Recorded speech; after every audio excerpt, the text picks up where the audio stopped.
बोली वृंदावन बिहारी लाल की जय। आप सभी का हमारे YouTube चैनल में स्वागत है।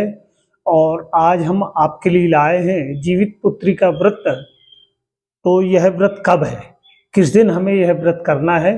तो अश्विन मास कृष्ण पक्ष की अष्टमी तिथि को यह व्रत बड़े भाव से माताओं के द्वारा, बहनों के द्वारा अपनी संतति की लंबी आयु की कामना को लेकर इस व्रत को उनके द्वारा रहा जाता है, जीवित पुत्री का व्रत।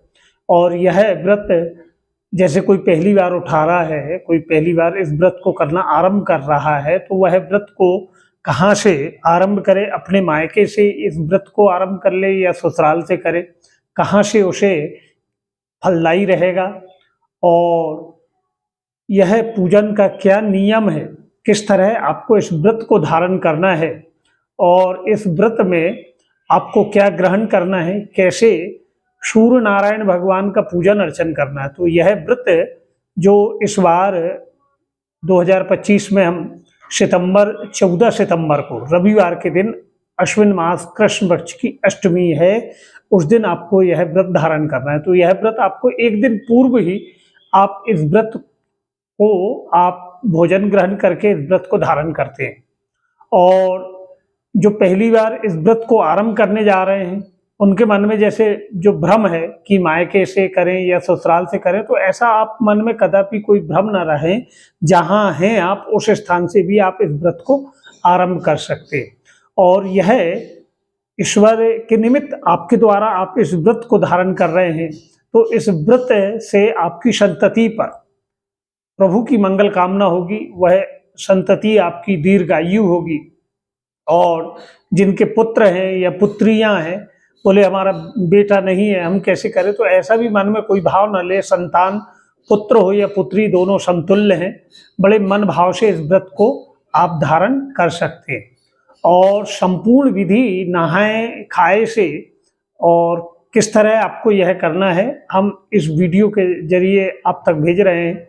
इसे आप पूरे भाव से श्रवण करें। और आपको इस पूजन में सर्वप्रथम मिट्टी के भी आप चील सियार की मूर्ति बनाना है। और इस व्रत में जो संतान की दीर्घायु, किसी प्रकार की रोग बीमारी से हमारी संतति की रक्षा हो, संतान की आयु लंबी हो। और जीवित पुत्री का व्रत जो है यह पितृपक्ष में पड़ता है। कृष्ण पक्ष में, पितृपक्ष अश्विन मास के कृष्ण पक्ष में यह अष्टमी तिथि को इस व्रत को हम धारण करते हैं। सप्तमी तिथि को नहाए खाए का रहता है, अर्थात 13 सितंबर शनिवार के दिन से आपको इस व्रत का पालन करना रहेगा। और 14 सितंबर रविवार के दिन, उस दिन आपको निराहार इस व्रत को धारण करना है। यह व्रत प्रायः उत्तर प्रदेश के पूर्वांचल क्षेत्र में, मध्य प्रदेश में, बंगाल के और कुछ हिंदी भाषी क्षेत्रों में भी इस व्रत को बड़े मन भाव से, और बिहार में इसे विशेष रूप से मनाया जाता है। इस जीवित पुत्री का व्रत में हमें जो सामग्री लगना है, वह क्या सामग्री लगना है, और हम इस पूजन को जितनी सहजता से, सरलता से, भाव के साथ में, क्योंकि भाव के ही भगवान भूखे। अगर आप शारीरिक असमर्थता है तो कम से कम आप पूजन अर्चन करें। आप व्रत धारण नहीं कर पा रहे हैं किसी कारणवश, तो निसंदेह मन में कोई भ्रम ना ले, क्योंकि वह परमात्मा को भी ज्ञात है कि आपकी क्या परिस्थिति है। आपकी शारीरिक सामर्थ्यता हो, स्वस्थ से आप अच्छे स्वस्थ हो, आप व्रत धारण कर सकते हो, तो आप इस व्रत को अवश्य ही करें, अन्यथा पूजन करें। कथा भी आप अवश्य श्रवण करें। इस कथा श्रवण का भी अत्यधिक महत्व है। और भक्ति, श्रद्धा, विश्वास का प्रतीक यह जितिया व्रत, जीवित पुत्री का व्रत है, जिससे हमारी संतान की आयु लंबी होती है। और सप्तमी के दिन, शनिवार के दिन, हमें स्नान ध्यान करके इस व्रत का हमें संकल्प ले लेना है। और इस दिन हमें शुद्ध और सात्विक भोजन ग्रहण करना है। कोशिश करें कि आप इस दिन सप्तमी के दिन एक दिन पूर्व का जो आप भोजन ग्रहण करें उसमें लहसुन प्याज का प्रयोग ना करें, तामसिक भोजन आप ग्रहण ना करें, ब्रह्मचर्य से आप रहें। शाम के समय रसोई को साफ करके और रसोई आप निर्माण करें और मालपुआ, चूड़ा दही या तुरई की सब्जी भी बनाने का आता है। और कुछ स्थानों में बिना नमक के भी भोजन का बताया गया है। जहाँ लोक हित में, जैसा लोकाचार के अनुसार आपके यहाँ आप जो करते आए हैं उसी के अनुसार आप करिएगा। और सारा जो भोजन प्रसादी बनाकर आप ढक कर रख दें, उसमें विशेष बात स्वच्छता का आपको विशेष ध्यान रखना है। और परिवार के साथ में शाम को आप यह भोजन ग्रहण करें। रात्रि में जब प्रातः के समय की बात करें, हम 4 बजे आपको उठना है, स्नान करना है। पत्ता हो तो राई का पत्ता हो या फिर आप कटहल का पत्ता ले लें, तुरई का पत्ता ले लें, ना मिल पाए तो केले का पत्ता ले लें।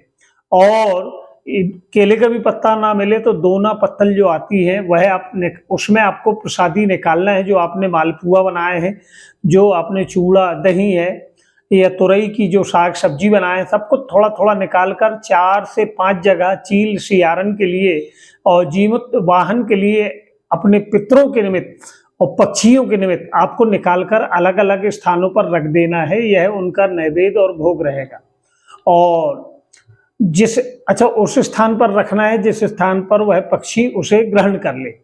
कहीं कहीं का रिवाज है, कुछ स्थानों में सरगी में दही चूड़ा खाते हैं। सरगी का विधान कहीं नहीं है, लेकिन कठोर व्रत है तो आप अगर करना चाहें शारीरिक असमर्थता के कारण तो इसमें कोई संदेह नहीं है। आपके यहाँ जैसा रिवाज होता है उसके अनुसार आप कर सकते हैं। या दही चूड़ा भी आप ग्रहण कर सकते हैं। बाकी सरगी में अन्न उसे नहीं खाना चाहिए। नारियल पानी आप पी सकते हैं, पानी पी सकते हैं और शरबत भी पी सकते हैं, जो आपके पीने योग्य पदार्थ है। और आपको 3 बजे रात्रि से 4 बजे के बीच भोर में यह आपको जल या जो नारियल पानी यह आप ग्रहण करना है, सरगी ग्रहण करना है। और प्रभात होते ही, भोर होते हुए आपको यह ग्रहण नहीं करना रहेगा।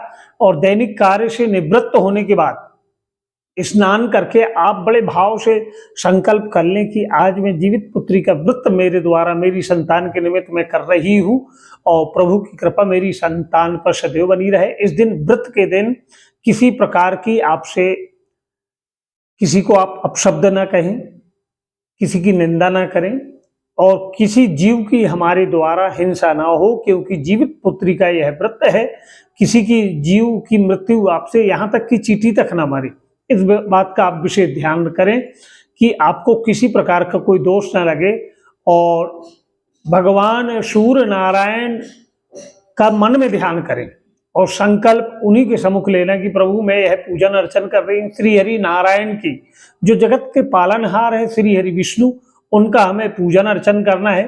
और भगवान सूर्य देवता को एक लोटा जल लेना है, उसमें हमें थोड़ा सा लाल चंदन डाल दें या कुमकुम डाल लें, और पुष्प, एक लाल फूल हो तो वह भी डाल लें, गुड़ अगर आप डालना चाहें तो वह भी आप डाल सकते हैं। और प्रभु को अर्घ आप सूर्य भगवान को अवश्य आप अर्पण करें।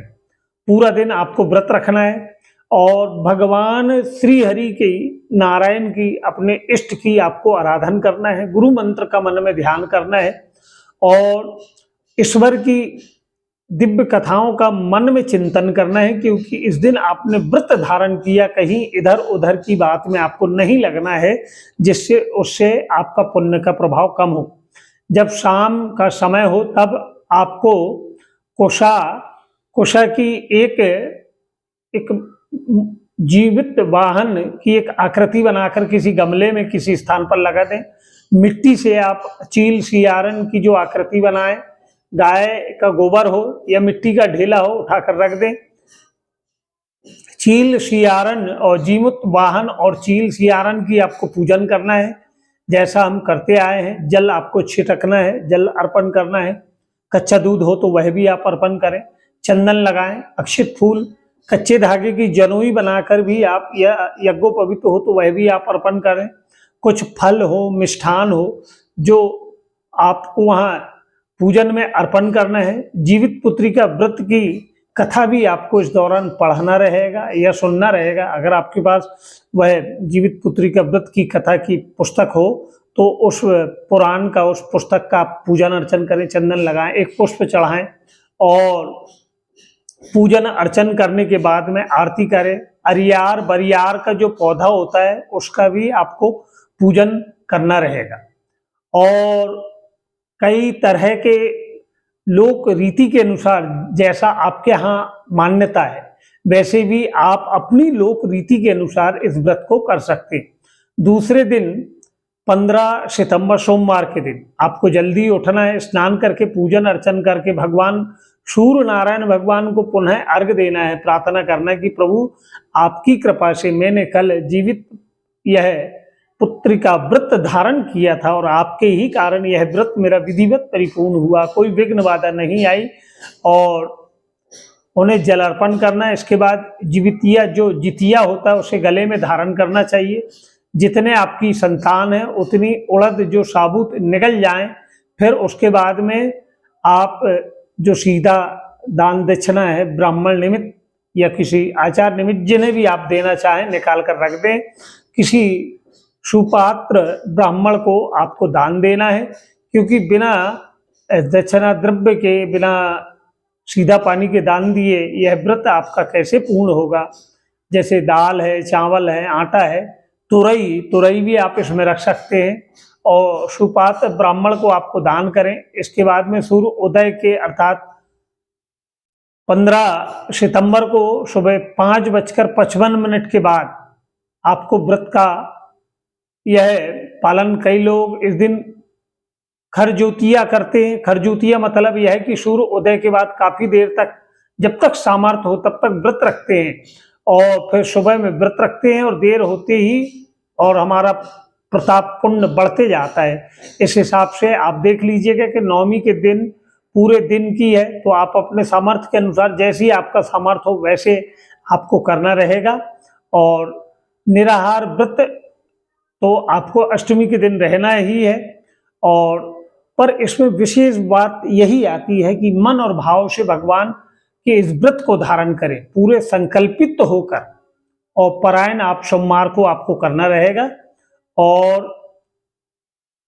इस व्रत को हम कहीं से भी उठा सकते हैं, मायके से या ससुराल से। तो इसमें भी आप कोई मन में आप ये बिल्कुल भ्रम न लें। कोरे वस्त्र अगर आप पहनना चाहें तो बिल्कुल धारण कर सकते हैं, ना हो तो धुले हुए साफ वस्त्र हों जिनसे आपको पूजन अर्चन करना है।